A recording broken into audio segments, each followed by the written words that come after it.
कारण देह माझ्याहून भिन्न आहे आणि उत्पत्ती विनाशवान आहे. बरोबर आहे की विचार.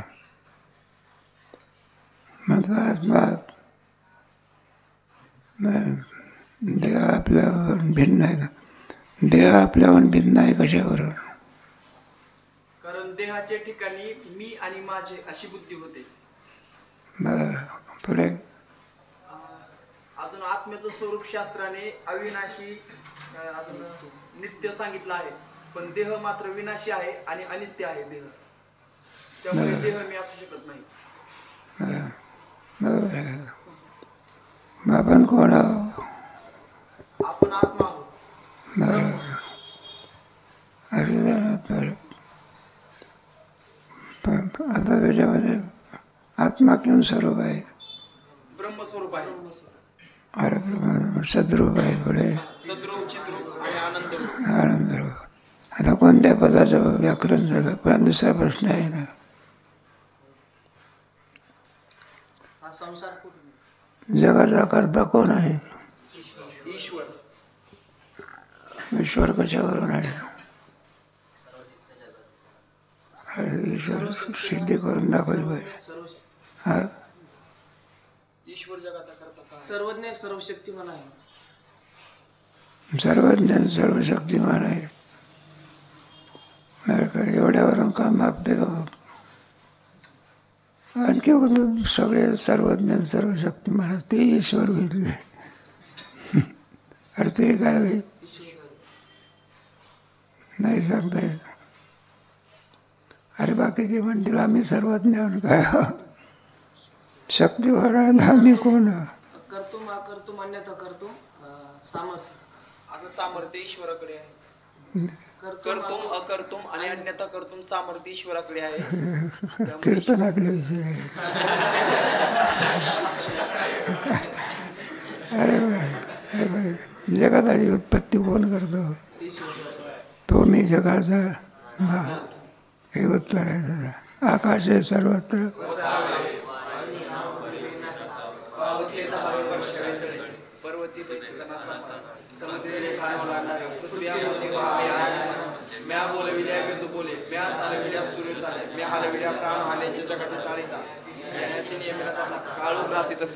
ये मनिया गते पंडसुता सकाळी जायचे. ऐसा जो समर्थो तो मी जगाचा नातो आणि गगना ऐसा साक्षीभूत तो हे मीची.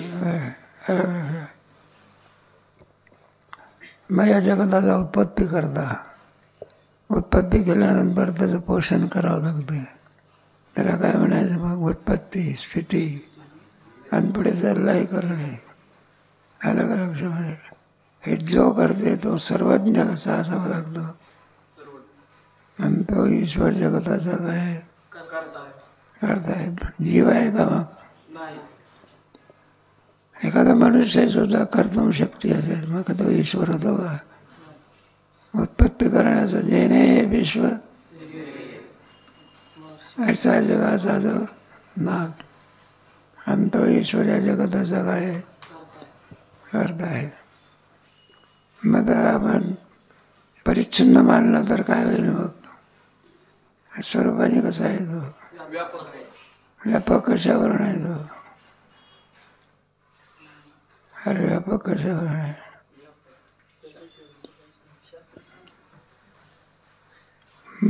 नाही सांगता. आकाश सुद्धा काय आहे? व्यापक आहे. मग आकाश ईश्वर होईल. आकाश सापेक्ष व्यापक आहे. हा, हे उत्तर आहे. पण ईश्वर निरपेक्ष व्यापक. निरपेक्ष काय आहे? व्यापक आहे. त्याच्या इतकं दुसरं कोणी काय नाही. व्यापक नाही. अलग अलग. पुढे ईश्वराचं चाललं होतं आपलं नाही का? तर या जगताचा काय करताय. काल झाला सुटला का प्रश्न तो करायला? नाही, उत्तरांना सुरुवात व्हायची अजून. अच्छा की परिच्छेद क्रमांक 29 मी कोण आहे या प्रश्नाच्या उत्तरास आरंभ. बरं वाचा. श्री गुरु म्हणतात, प्रथम प्रश्नाचे उत्तर हे की तू सत चित आणि आनंद स्वरूप आहेस. देह असत जड आणि दुःखरूप आहे, म्हणून देहाहून तू निराळा आहेस, म्हणून करता भोगताही नाहीस. करता नाही आणि काय नाही. भोगता नाही. करता भोगता अंतःकरण आहे. अंतःकरणाहून ईश्वर काय आहे? भिन्न आहे. आपण कोण आहोत? भिन्न. अंतःकरण हे पंचमहाभूताचं काय आहे? कार्य आहे. कोणाचं कार्य आहे ते सांगा की. पंचमहाभूतांच्या मिलित सत्वांशाचं कार्य. हा सर.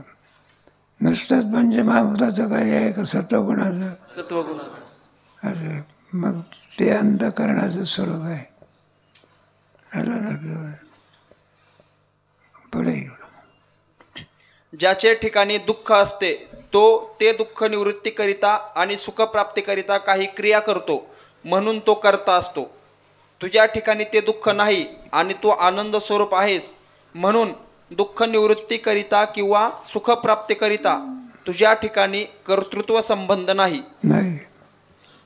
जो करता असो तोच काय होतं? भोगता होत असतो आहे ना. म्हणून आत्मा काय नाही? करता नाही.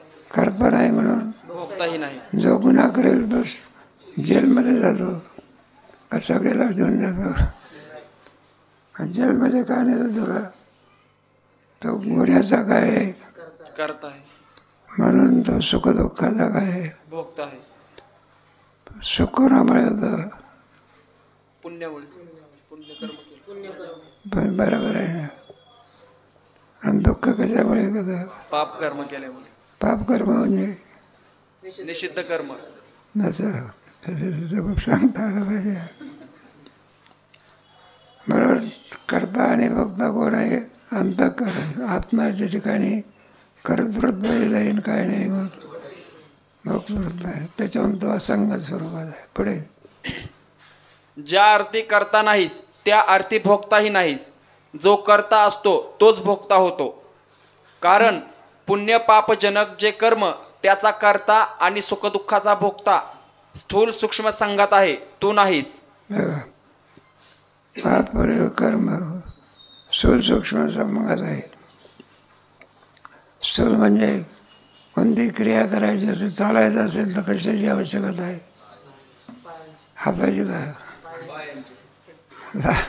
हाताची आवश्यक बालपणात ते मात्र 2 हातावर चालतं ते. बरं का? मग काही घेण्या देण्याची क्रिया करायची असेल तर हातांची गरज आहे. हात पाहिजे आहे. लक्षात आहे. म्हणजे स्थूल सूक्ष्म क्रिया जी असते आत्म्याची आहे का स्थूल सूक्ष्म शरीराची आहे? स्थूल सूक्ष्म संघात शरीर आहे बघ. सगळी क्रिया आत्म्याचा त्याच्याशी संबंध नाही. मग ती क्रिया निषिद्ध असेल तर पाप, वेद असेल तर त्याचा भोगता कोण? अंतःकरण. आत्मा भोगताही नाही आणि आत्मा काय नाही? करताही नाही. तू संघाताचा साक्षी आहेस, म्हणूनच एक आहेस, नाना नाहीस. जर आत्माच करता भोगता मानला तरच त्याचे ठिकाणी नानात्व अनेकत्व येईल. लोक एकच काय करते आणि भोगते मानला असतं तर करते आणि भोगते एकच आहे का अनेक आहे? माझे सुख तुम्हाला नाही, तुमचे सुख मला. प्रत्येकाचं सुख दुःख आहे ज्याचं त्याला आहे का सर्वांनाच आहे? ज्याचं त्याला आहे का? म्हणजे एखादा पेशंट असला तर त्याचं जे दुःख असतं आपल्याला एखाद्या पेशंटला आहे. पेशंटलाच आहे का? नाही तर संकर होईल. मग काय होईल? संकर होईल. मग संकर होतो का? संकर नाही. एक मानला तर काय होईल? संकर. म्हणून प्रत्येक जीवाचं अंतःकरण काय आहे? वेगळं वेगळं आहे. काय म्हणजे ज्याचं सुख दुःख त्याला, तुमचं सुख दुःख कोणाला नाही, दुसऱ्याला नाही. कारण करते बघते एक आहे का अनेक आहे? हेच त्याचं उत्तर आहे. पुढे जर आत्माच करता भोगता मानला तरच त्याचे ठिकाणी नानात्व अनेकत्व येईल. कारण कोणी सुखी कोणी दुःखी आहेत.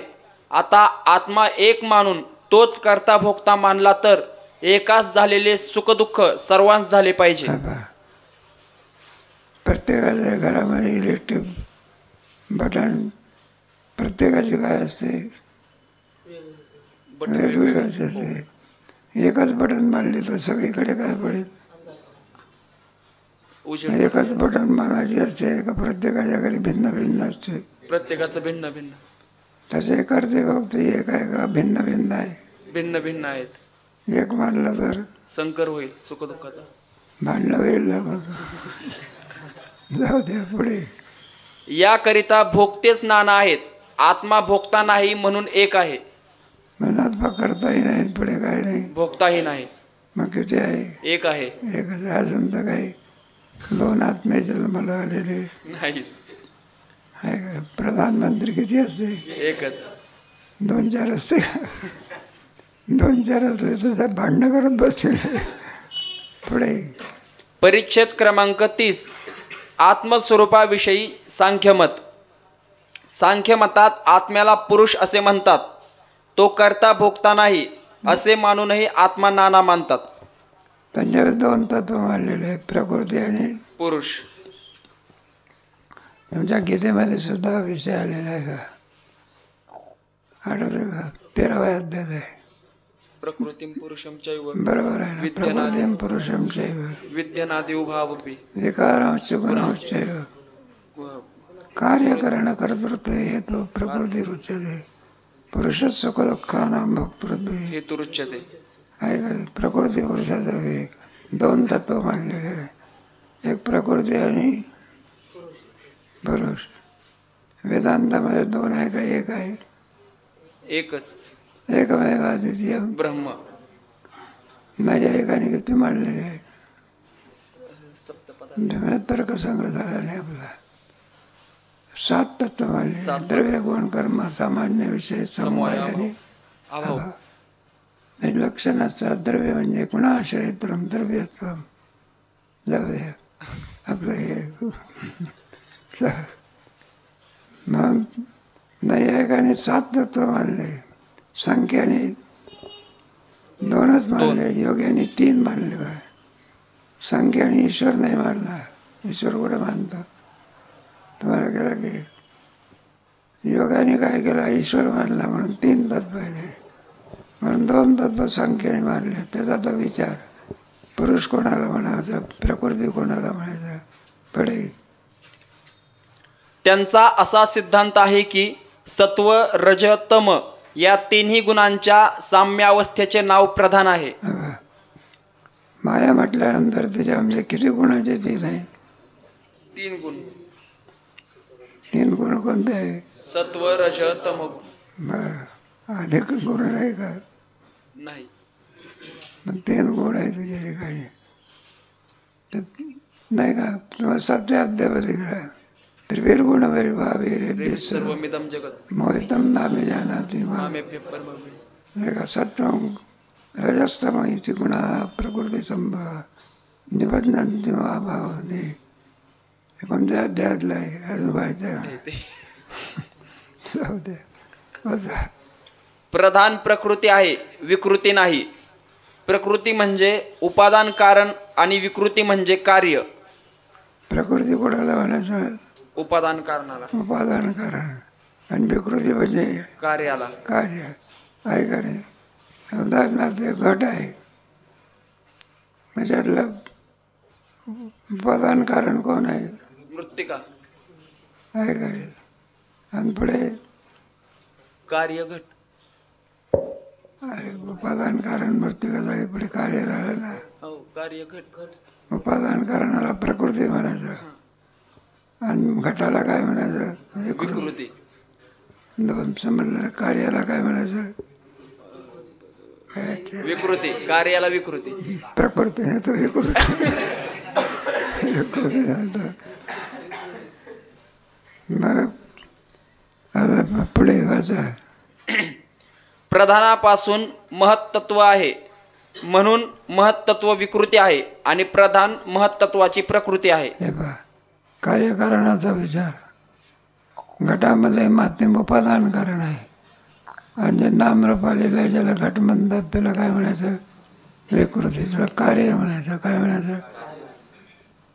पण कार्याला उपादान करण्याची काय असते? आवश्यकता असते. उपादान कारण फुलच नाही तर माळी हार कसा करेल? नाही म्हणलं अवतारी फार हुशार आहे, चांगले पदार्थ काय करतो. मग त्याला विचारलं, म्हणला तुझी कीर्ती फार आहे, तू फार हुशार आहे पक्वान्न करण्यामध्ये, आमच्याकडे जेवण आहे की. मग काय करायचं, तू यायचं की. तर म्हटलं आता पक्वान्न तयार करायचे, मटेरियल आणून द्या ना. मला मटेरियल लागतं का. किती हुशार असला आचारी तरी त्याला काय द्यावं लागते. मग किती कुंभार हुशार असला तर मातीच नाही तर कुंभार काय करणार. मी काय निमित्त कारण, दुसरा कोण आहे, माती कोण आहे,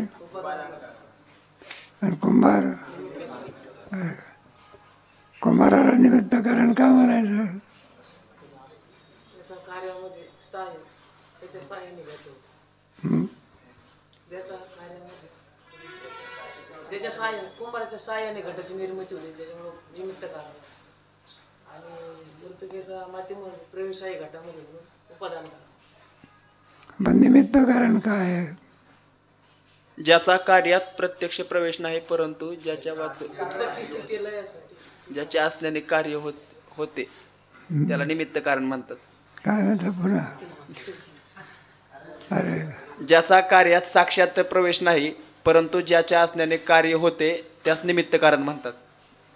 ज्याच्याशिवाय कार्य होऊ शकत नाही त्याला काय म्हणायचं, निमित्त कारण. आणि उपादान कारण.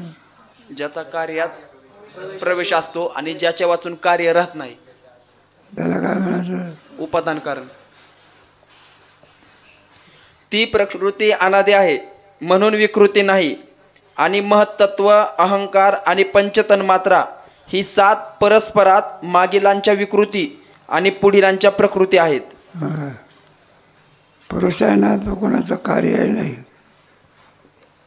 आणि तो कोणाचं कारणही नाही, तो प्रकृती नाही काय नाही, विकृतीही नाही.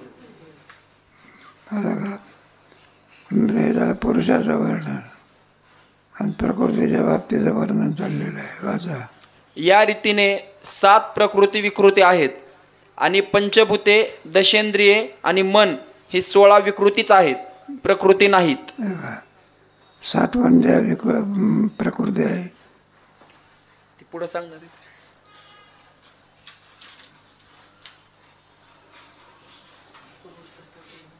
आता कसं करावं असं आहे आपलं. बाबा पुढे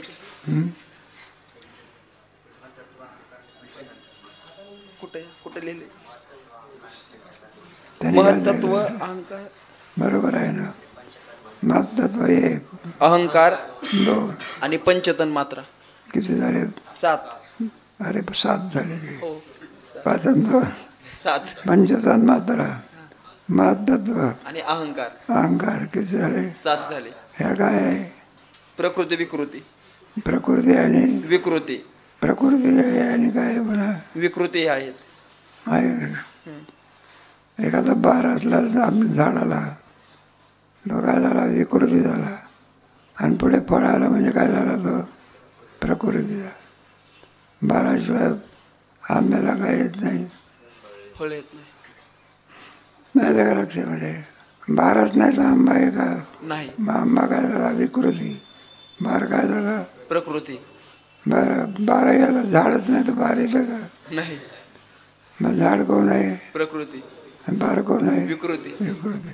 असं लावायचं. आणि पंचभूते, दशेंद्रिये आणि मन ही 16 विकृतीच आहेत, प्रकृती नाहीत.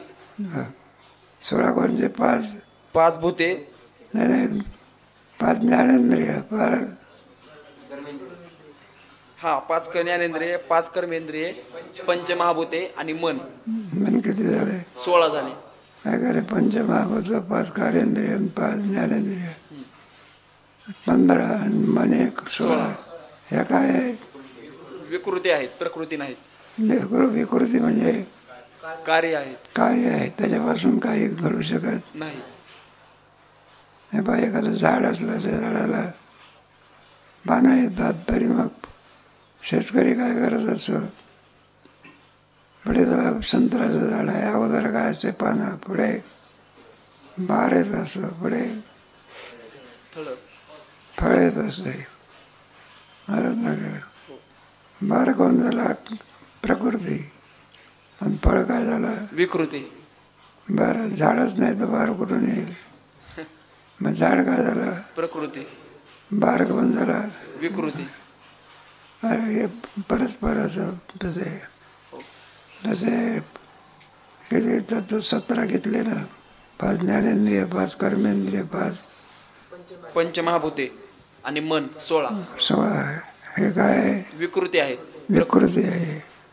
विकृती म्हणजे कार्यच आहे फक्त. काय आहे? कार्य आहेत. तर कोणाला काय नाही. कारण नाहीत. म्हणजे कोणालाच कारण नाही त्याला काय म्हणायचं कार्य. आणि कारण झालं तर मग कारण ते प्रकृती. ते प्रकृती म्हणायचे. कारण असेल तर प्रकृती आणि कार्य असेल तर विकृती. प्रकृती. दूध आहे. दुधाचं काय होत असते दही. मग कारण कोण झालं दूध. आणि प्रकृती विकृती कोण दही. नाही. 7 भावात पहिला वडीलच असतो आणि शेवटचा धाकटाच असतो. मधील 5 मात्र परस्परात वडील धाकटे असतात. बा तुम्हाला कधी पत्रिका येतो ना मंगल कार्याला आमच्या नाही का ज्येष्ठ चिरंजीवाचं काय विवाह लागत आहे. ज्येष्ठ म्हणजे पहिला नंबर असला की ज्येष्ठ. त्याला ज्येष्ठ पाहिजे. आणि लहान असेल तर कनिष्ठ. आमच्या कनिष्ठ पोराचं काय लग्न आहे. मधल्याला कनिष्ठही म्हणता येत नाही. काय म्हणता येत नाही. ज्येष्ठही म्हणतायत. म्हणता येते का? पहिला असेल तर ज्येष्ठ खालचा असेल तर कनिष्ठ. आणि मधले ज्येष्ठ कनिष्ठ काय आपापसात. तसे मधले ज्येष्ठ नाही काय नाही. पुढे म्हणजे मागील भावांपेक्षा धाकटे व पुढील भावांपेक्षा वडील. पुरुष कोणाची प्रकृती किंवा विकृती नाही. कारण जो कोणाचा हेतू असतो त्यास प्रकृती म्हणतात आणि जो कार्य असतो त्यास विकृती म्हणतात. पुरुष काय नाही प्रकृती नाही आणि विकृतीही नाही. त्याच्यापासून काहीच होत नाही म्हणतो. काय नाही प्रकृती नाही. प्रकृती नाही. अरे आणि तो कोणापासून होत नाही. पुरुष कोणापासून होतो का नाही. मग काय नाही. तो विकृतीही नाही. प्रकृतीही नाही काय नाही. विकृतीही नाही. त्याच्यापासून काही होत नाही म्हणून तो काय नाही प्रकृती नाही. आणि तो आत्मा कोणापासून होतो का नाही. आता घट आहे का आत्मा मातीपासून झाला मग तो काय नाही. कोणापासून होत नाही मग विकृती नाही. आणि आत्म्यापासून काय होते का म्हणतो काय नाही. म्हणजे आत्मा प्रकृती नाही आणि आत्मा काय नाही. हे सांख्य विवेक चालला. थोडक्यात आहे जास्त नाही. जास्त दिला असते तुम्ही झोपा काढल्या असते. सांख्य दर्शन आहे बघा त्याच्यामध्ये सगळा विचार केलेला आहे. हे सॅम्पल आहे आपलं थोडासा पुढे अभ्यास करण्याकरता. सांख्यशास्त्र आहे ना कपिल महामुनीने लिहिलेलं कोणतं शास्त्र आहे सांख्यशास्त्र. पतंजलीने लिहिलेलं योगशास्त्र. योगशास्त्र. प्रत्येकाचे. आणि तुमचे न्यायशास्त्र कोण लिहिलं आहे गौतम. गौतम कानाद. हे त्याच्यामध्ये प्राचीन आणि न्याय नवीन न्याय नवे न्याय म्हणतात. दर्शनकाराची काय आहे नावे. आस्तिक दर्शनकार. पुढे नास्तिक दर्शन. आस्तिक दर्शनकार न्याय. पुढे वैशेषिक. मीमांसा. मीमांसा म्हणजे 2 उत्तर मीमांसा आणि पूर्वमीमांसा. आणि न्यायशास्त्र सांख्य योग. वैशेषिक. वैशेषिक. वैसे पुढे पूर्वमीमांसा उत्तरमीमांसा. 5 आणि किती 6 शास्त्र आहे ना. एक न्याय. दुसरं वैशेषिक योग सांख्य पूर्वमीमांसा आणि उत्तरमीमांसा. किती झाले 6 झाले. आता काय बरे वाचा. पुरुष कोणाचा हेतू नाही म्हणून प्रकृती नाही आणि कोणाचे कार्य नाही म्हणून विकृती नाही. त्याच्यापासून काही होत नाही म्हणून प्रकृती नाही. प्रकृती नाही. आणि तो कोणापासून होत नाही म्हणून विकृतीही नाही. म्हणजे काय नाही तो प्रकृती विकृतीपासून असंग. कार्य कारण नाही तो जे कार्य बळे पुरुष असंग आहे. या रीतीने एक पुरुष, एक प्रकृती, एक महत्त्व, एक अहंकार, 5 तन्मात्रा, 5 भूते, 10 इंद्रिये आणि 1 मन अशी 25 तत्वे सांख्य मतात मानतात. किती जातं 25 तत्व. आता बेरीज करत त्याची. एक पुरुष, एक प्रकृती किती झाले 2, बळे एक महत्त्व 3, एक अहंकार 4, पंचतन्मात्रा 9, 5 भूते 14, 10 इंद्रिये 24 आणि 1 मन 25. मग किती तत्व झाले 25 तत्व झाले कोणाचे सांख्याचे. बळे त्यांच्या मतात ईश्वराचा अंगीकार नसून प्रकृती स्वतंत्र जगत कारण आहे. ती पुरुषाला भोग मोक्ष देण्याकरिताच प्रवृत्त होते. बाबा ते काही ईश्वर काय करीत नाही मानित नाहीत.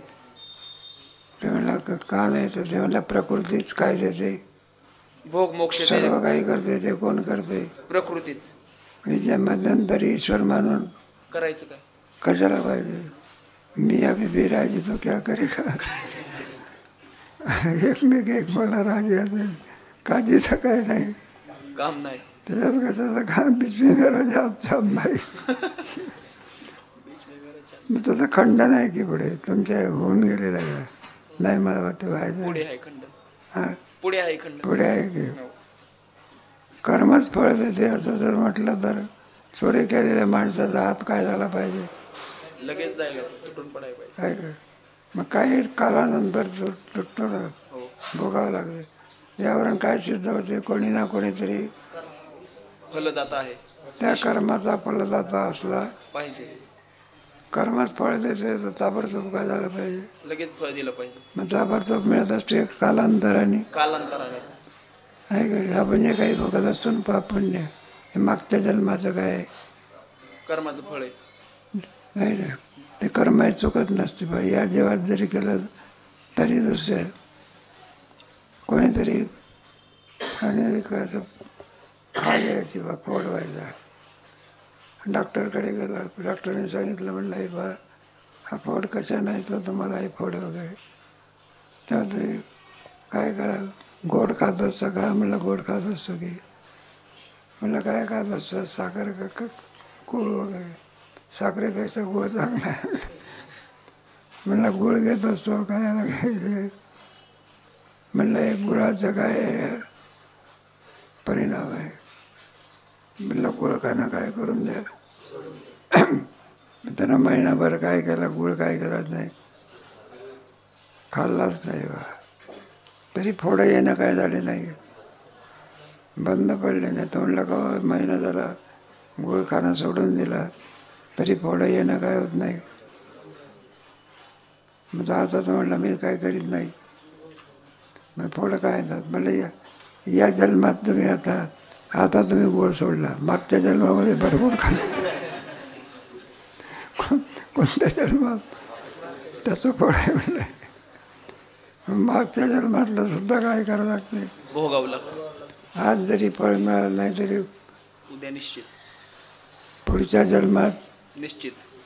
संधी दे न करा होणे गाढ हो कुत्रा होणे गाढव कुत्रा कुत्रा हे सगळ्या वेळेस ते कर्मशास्त्र असतं ना कोणत्या कोणत्या पापाचं कोणतं फळ आहे हे सगळं त्याच्यामध्ये काय हे सगळं मागचं काय करावं लागते भोगावं लागतं. मानावंच लागत असते. एखादा मनुष्य म्हणतो का मी कोणाचं काही करत नाही असं नाही तसं नाही मला असं दुःख का आलं तसं आता या जन्मामध्ये तुम्ही चांगले वागलं तर त्याचं फळ कुठे मिळेल पुढच्या जन्मात. आणि आता जे काही दुःख भोगत असेल हे कोणत्या जन्मातलं फळ आहे मागच्या जन्मात. कर्म हे मग कोणालाही चुकू शकत नाही. नाही का. एखाद्याची चोरी जरी लोकांना कळेल नाही तरी त्याचं फळ देणारा ईश्वर न सांगता तुम्हाला कळू येते अंतर. विश्वी विश्वंभर परिहार विश्वंभर परिहार चिन्ह लगे आहे का नाही. एखाद्या पोराने मार्क भरपूर मिळाले लोकांना वाटते चांगला केला अभ्यास, पण त्याला माहिती, पण त्याला माहिती असते. ओके. म्हटलं बराचसा कॉपी करून दुसऱ्याला जरी कळलं नाही तरी झालं घायचं. जाऊ दे, हे केलेलं कर्म हे काय करावं लागते, भोगूनच संपवला. मग तो कोणी असू द्या, अभंग वगैरे पर्यायची गवारा सादर कर्मे कर्मे निर्वंश झाले, सगर दिले दिले सारंग झाला पुरंदर सहस्त्र नयन. सहस्र. इंद्र जरी होता पण किती छिद्र पडले, इंद्रा पडली. हे फळ काय करा जे काही नाही, राजा असो का कोणी असो दे, केलेल्या कर्माचं फळ काय करू लागतं. पण ते तुमचे काय आहे, मीमांसक पण काय मानत नाही, मग ईश्वर मानत, आणि तो कर्मच काय देतो, फळ देतो. त्याचं पुढे खंडन करायचं आहे. पुढे वाचा. पुरुष असंग आहे, त्यास प्रकृतीच्या विषयरूप परिणामापासून भोग होतो आणि बुद्धीच्या विवेकरूप परिणामापासून मोक्ष होतो. तो मात्र असंग स्वरूपात आहे पुरुष. मग हे बंधन मोक्ष कुठून आले, बुद्धीमुळे. बुद्धीच्या ठिकाणी विवेक असेल तर मोक्ष, आणि बुद्धीच्या ठिकाणी अज्ञान असेल तर भोग. हे सगळं बंध आणि मोक्ष. आत्मस्वरूपाच्या ठिकाणी ना बंध नाही आणि मोक्षही नाही, आणि काही नाही, मग मोक्षही नाही. मग बंधन मोक्ष कुणामुळे, बुद्धीमुळे. नाही का. मग त्या बुद्धीच्या ठिकाणी विवेक असेल तर मोक्ष, आणि अज्ञान असेल तर भोग, बंध.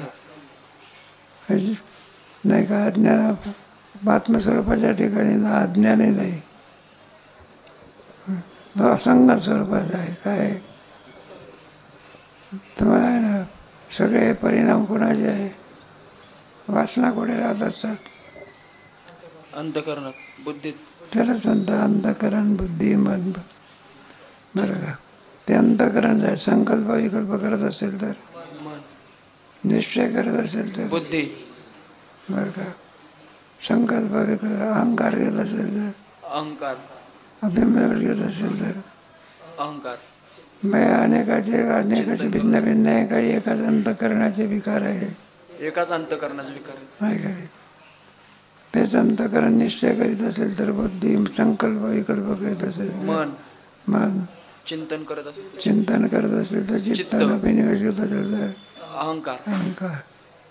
एका ह्याचे म्हणून बुद्धीच्यामुळे विवेक असेल तर मोक्ष, आणि त्या बुद्धीला विवेक नसेल तर बंध.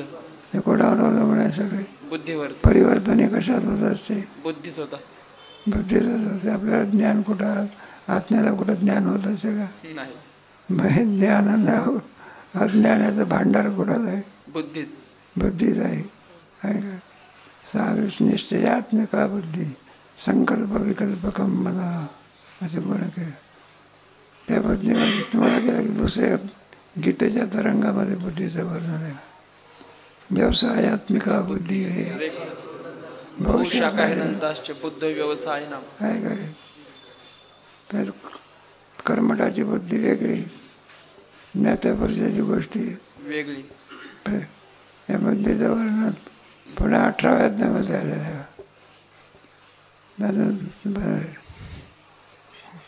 सांगा कोणत्या श्लोकात आहे. 3 प्रकारची बुद्धी आहे ना, नाही झालं बुद्धीचा पार्थ 7वी. अधर्मन धर्ममिती म्हणण्यात तमसा होता साधा दृष्टिकात्मक, ज्याला कोणताच निवाडा करता येत नाही तिला रजोगुणी बुद्धी म्हणायचं. आणि केवळ पापाला काय समजते, पुण्य, तिला कोणती बुद्धी म्हणायचं, तमोगुणी बुद्धी आहे. नाहीत का श्लोक, जाऊ द्या, उद्या पाठ करून आणा. 3 प्रकारचे घेतलेले आहे. काय प्रवृत्तींच्या निवृत्तींचे. जनान विजरासुरा सबुद्धी सात्विकी, जिला प्रवृत्ती आणि निवृत्ती करायची त्या बुद्धीला कोणची बुद्धी म्हणायची, रजोगुणी. जाऊ दे. उद्या सांगा की पाहून पुढे. पुरुष असंग असल्यामुळे त्यास भोग मोक्ष घडत नाहीत हे खरे. तथापि ज्ञान, सुख, दुःख, राग, द्वेषादी बुद्धीचे परिणाम आहेत. त्या बुद्धीस आत्मविवेक नाही, म्हणून आत्म्याचे ठिकाणी आरोपित बंध मोक्ष आहेत. बुद्धीच्या ठिकाणी हे सगळे आहे. विवेक विवेक का होत नाही? त्याच्यामध्ये सगळे विकार भरलेले असतात. काय भरलेले असतात? विकार. त्याच्यामुळे ती बुद्धी विचार करण्याकरता समर्थ होऊ शकत नाही. नाही का? विचार करण्याकरता व्यवहारामध्ये नाही का अति दुःख झालं म्हणजे जायते विषयान पुंसा संगस्तेषुपजायते संघात संजायते कामा कामा क्रोधात भवति सम्मोह सम्मोहात स्मृतिविभ्रम स्मृतिभ्रंशात बुद्धिनाश बुद्धिनाशात प्रणश्यति. संपलं की बुद्धी सगळं बुद्धीवर मग परधर्मी लोक काय करतात? आपली बुद्धी काय करून टाकतात? भ्रष्ट करून टाकतात. काय म्हणलं तुमचा काही धर्म असा आहे का तसा आहे का? माळ घालायची कशाला? काय फायदा आहे? दर्शनाला जायचं आणि एक तास फुकट गमवायचा. आमचा धर्म त्याच्यापेक्षा कसा आहे? श्रेष्ठ आहे. म्हणून लगेच तुळशीचं झाड फेकून देत होतो. गळ्यातली माळ काय करतो? काढून टाकतो. मग त्यांनी काय केलं? बुद्धिभेद. त्याची बुद्धी काय केली? परिवर्तन केलं. विकृती केली. काय केली? विकृती.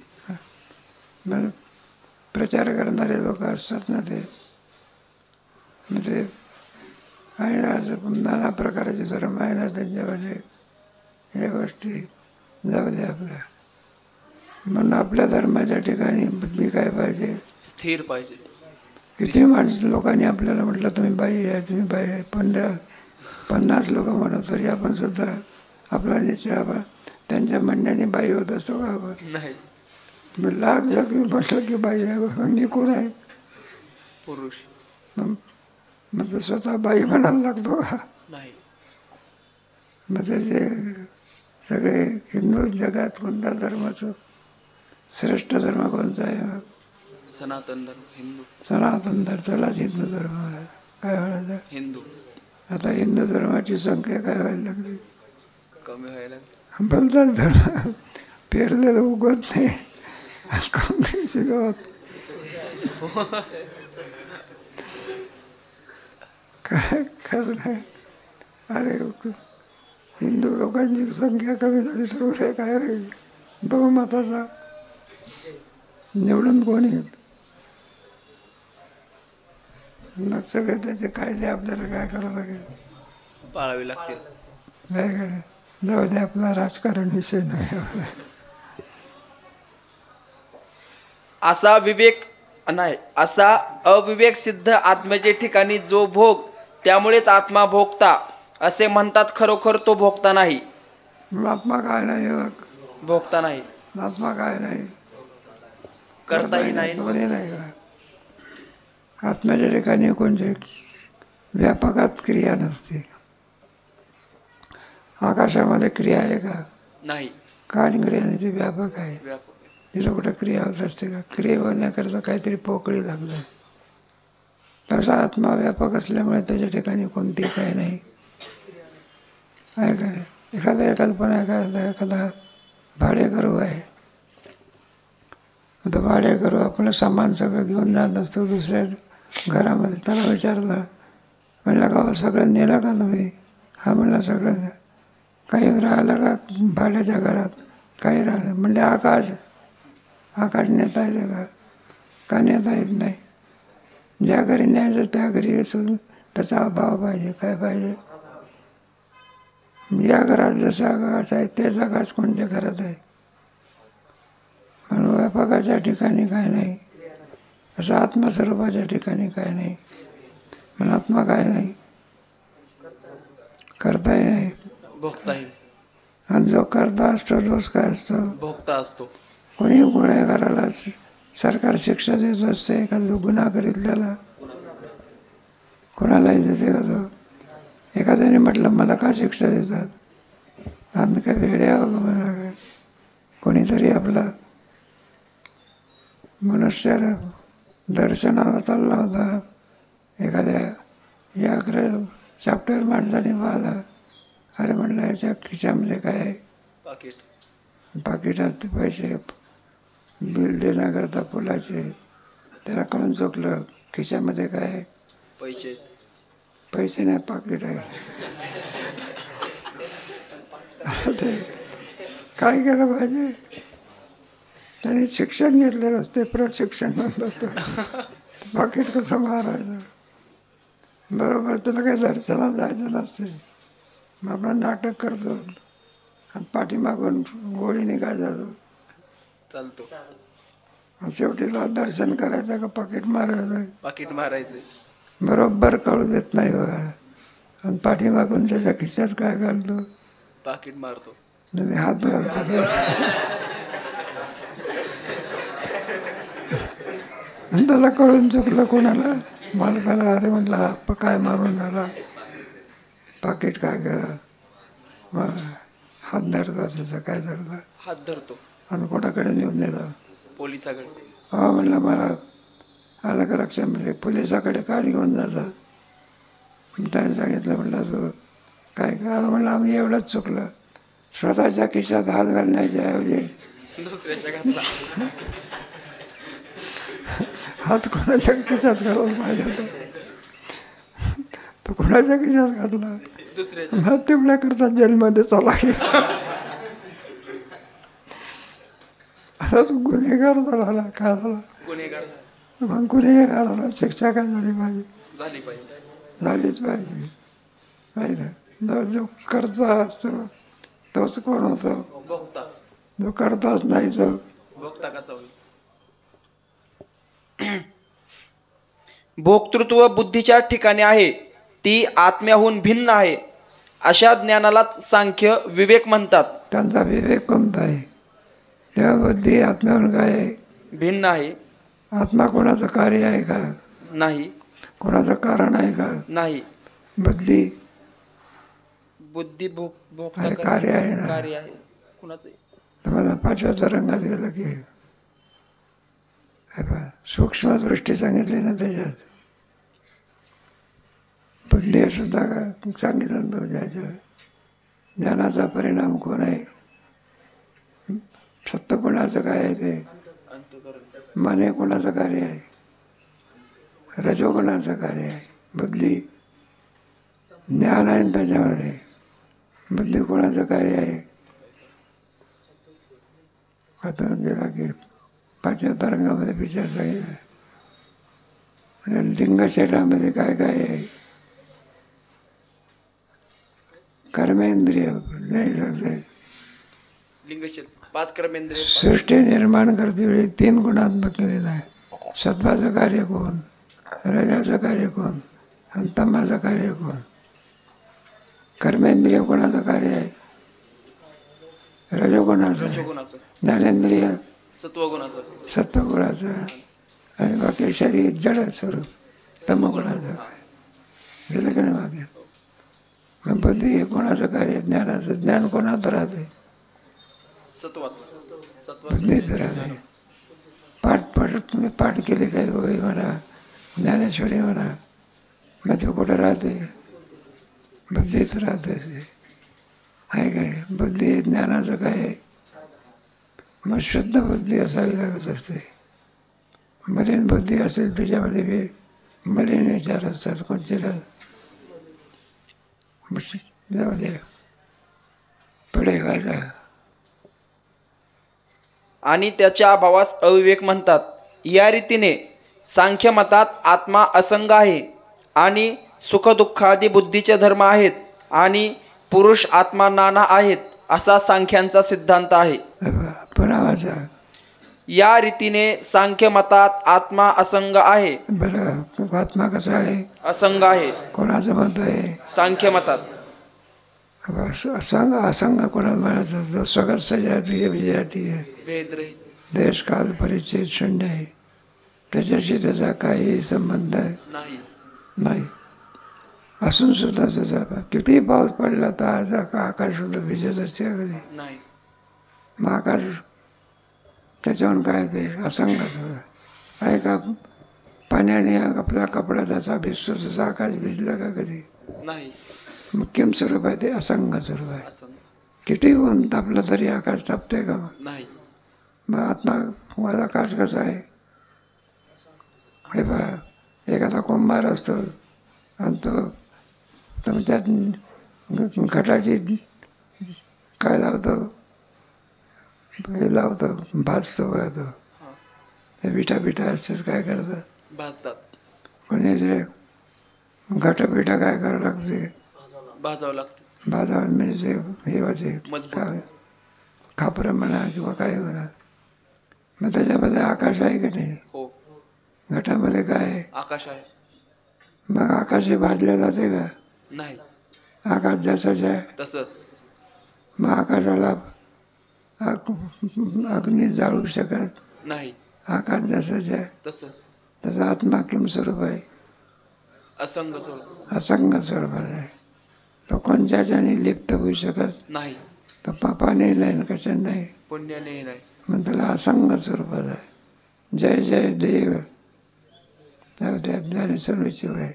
जय जय देव निर्मल म्हणा. त्याला कोणताही पॉलिसा मळ लागू शकत आहे का? तो असंग स्वरूपात आहे. कोणत्या स्वरूपात आहे? आपली जीभ आहे का नाही, अनेक पदार्थ खाते ते, जसा मळ झाला लागते का कधी? आहे का नाही? म्हणून असंग कोणाला म्हणायचा? रावणे सुद्धा त्याचा त्याच्याशी संबंध आहे नाही. त्याला काय म्हणायचं? असंग. समुद्रात पाण्यात सुद्धा काय आहे? आकाश. आकाश आहे ना. जाऊ द्या पाहते सायन्स असते ना, त्याच्यामध्ये याचा विचार असतो, त्याला पदार्थ विज्ञानशास्त्र, केमिस्ट्री वगैरे असते ना त्याच्यात, फिजिक्स केमिस्ट्री. त्याच्यामध्ये 2 गट, ऑक्सिजन कसा निर्माण होतो, हायड्रोजन कसा निर्माण होतो. जाऊ दे. म्हणून आकाश कसं आहे? व्यापक आहे. त्याचं असंग स्वरूपात आहे. पण आकाश कार्य आहे. पंचमहाभूताचं काय ते? कार्य. आत्मालाच संबोधतात आणि ते कार्य आहे. मग आत्मा कोणाचं काय नाही? कार्य नाही. आत्मा कार्य मानला तर तो विकारी होईल, विकृती होईल. तो विकृती. कार्य मानला तर त्याला कारण लागतं ना. कारण मग कोणापासून? विकृती. हे बघ, आत्मा जर कार्य म्हटलं तर कार्य जरा उत्पत्ती असते. काय असते? उत्पत्ती असते. मग आत्म्याची उत्पत्ती कोणापासून? दुसरा आत्मा मानावं लागेल. दुसऱ्याची त्या दुसऱ्या आत्मा. कोणता दोषी? पुढे अनवस्था दोषी. पुढे सांगू तुम्हाला 6व्या अध्यायामध्ये आहे. पुढे सुखदुःखादी बुद्धीचे धर्म आहेत आणि पुरुष आत्मा नाना आहेत असा सांख्यांचा सिद्धांत आहे. सगळे सुख दुःख वगैरे कोणाचे धर्म आहे? प्रकृतीचे. बुद्धीचे. आत्म्याचा त्याच्याशी काही संबंध नाही. नाही. असं असूनही सुद्धा आत्मे किती मानले त्याने? नाना मानले. एक मानला का नाना? नाना मानले. एकच आत्मा कोणी मानला? वेदांताने. आणि बाकीच्याने आत्मे किती मानलेले आहे? नाना मानले. प्रत्येक जीवाला एक एक काय मानलेला आहे? आत्मा. आत्मा मानलेला आहे. त्याचा कसा घोटाळा होतो पुढे खंडन करते वेळी आणखी त्याचा विचार केलेला आहे. नैयायिकाने सुद्धा आत्मे किती मानले? नाना मानले. पुढे न्यायमत येणार आहे तुम्हाला. त्या न्यायमताचा विचार पुढे हे सांख्यमत झाल्यानंतर पुढे न्यायमत आहे. मग वेदांताचा आत्मा किती आहे? एक. एकमेव द्वितीयम ब्रह्म. सद्रूप. पुढे चिद्रूप. आनंदरूप. आनंदरूप. पुढे ब्रह्मरूप आहे. ब्रह्मरूप का म्हणायचं त्याला?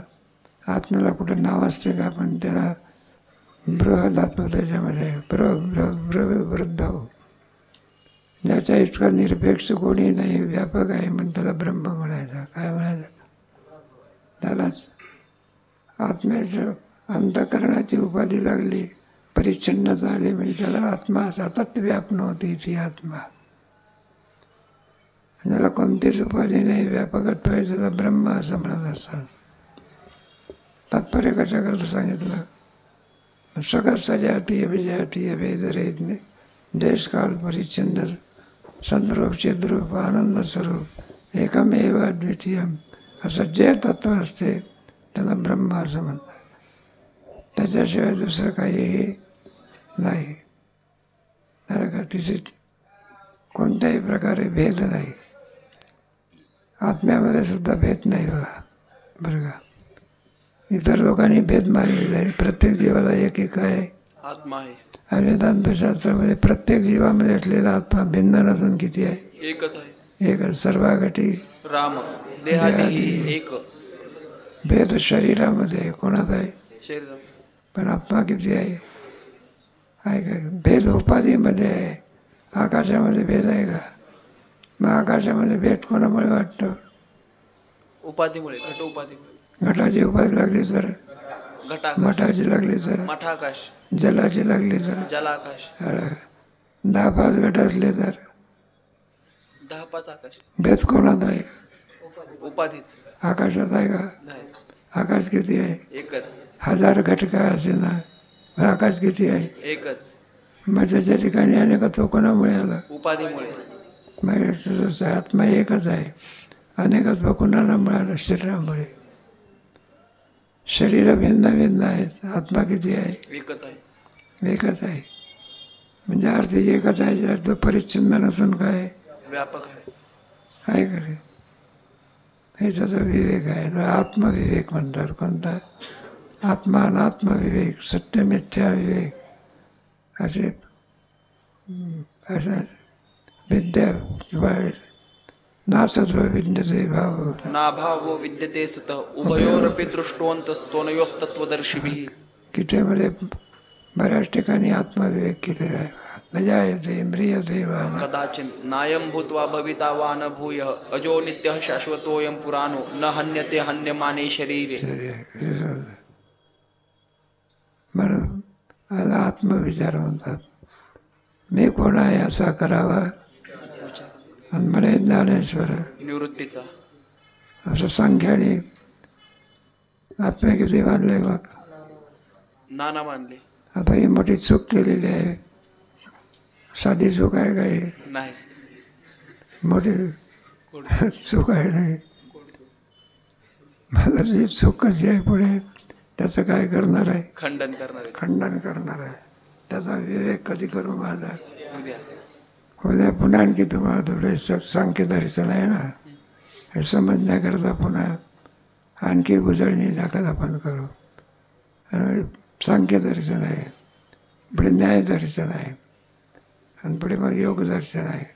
त्याच्यामध्ये आत्मविचार केलेला आहे.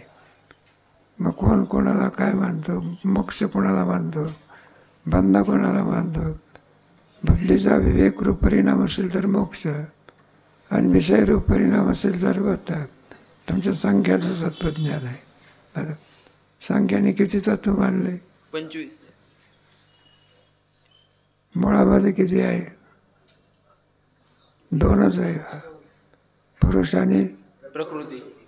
आणि मग पुढे पंचतन्मात्रा, 5 ज्ञानेंद्रिय, 5 कर्मेंद्रिय, 5 तिरी 15 आणि 1 16 होतात. पण मुळामध्ये तत्व किती आहे त्याचे? ईश्वर कुठं मानतो? नाही. पण योगशास्त्र आहे. योगशास्त्रामध्ये प्रकृती आणि पुरुष अनेक ईश्वर मानलेला आहे. काय संख्याने ईश्वर काय केला नाही? मानलेलं नाही. पण तत्व किती आहे? मग ईश्वर नाही मानला चालते का? समजा प्रकृती करते की सगळे? कोण करते? प्रकृती करते. मग तुमच्या गीतेमध्ये आहे ना, कार्यकारण कर्तृत्व हेतू प्रकृती रुच्यते. पुरुष सुख दुःखानां भोक्तृत्व हेतू रुच्यते. पुरुषाला सुख आणि दुःख देण्याकरता कोण कारणीभूत आहे? प्रकृती कारणीभूत. प्रकृतीच आहे. आणि क्रियेला कोण कारण आहे? प्रकृतीच. बरोबर. आत्म्याशी त्याचा काही संबंध नाही. गीतेमध्ये आहे 13व्या अध्यायामध्ये पहिल्या ज्ञेयाचा विचार सांगितलेला आहे, आणि पुढे मग प्रकृती पुरुष आहे. पहिले 4 प्रकार केले, आणि पुढे मग 2च प्रकार केले. 4 प्रकार कोणते? ज्ञान, अज्ञान, अरे नाही, जाऊ द्या. 4 प्रकार केले नाहीत. ज्ञान सांगितलं, पुढे काय सांगितलं? अज्ञानम यदसोन्यथा. जाऊ द्या. तुमच्या गीतेमध्ये 2 प्रकार धरून चला की पुरुष आणि प्रकृती हे. आणि 4 प्रकार तुमच्या गीतेत. ते 13व्या अध्यायामध्ये कोणत्या ह्याच्यात ज्ञानही सांगितलं, पुन्हा अज्ञान. अज्ञानही सांगितलं आहे. कोणत्या ह्याच्यामध्ये? अमानित्वम अदम्यत्वम अहिंसा हे ज्ञान सांगितलं आहे. आणि त्याच्या विरुद्ध काय? अज्ञानम. ज्याच्या विरुद्ध असेल त्याला काय म्हणायचं? जिथं ज्ञान नाही त्याला काय म्हणायचं? अज्ञान. अज्ञान. प्रकाश नाही तिथे अंधकार. अधिक विचार. गीतेमध्ये संख्येने 2च तत्व मानले आणि त्याचाच भाव कोण आहे? योगदर्शनकार. त्याने किती तत्व मानले? 3 मानले. आपलं त्याचं खंडन करतो. ईश्वर काय केला पाहिजे? मानला पाहिजे. तुम्ही माना अथवा आंधळा माणूस म्हणतो सूर्य नाही. नाही म्हटल्यानं सूर्य त्याच्या नाही म्हणल्यानं तो काय नाहीसा होतो का? बरं आहे म्हटलं तर तरी तो आहेच. आहे म्हटलं तरी आहे, नाही म्हटलं तरी. तसा ईश्वर काय करावा लागतो? मानावाच लागतो. ईश्वराशिवाय आणि सर्व सृष्टीची रचना होऊ शकत. आणखी विचार केला आहे. क्रमाक्रमाने काय करू? विचार करू. इथंच थांब. श्री गुरुचरण सरोज रज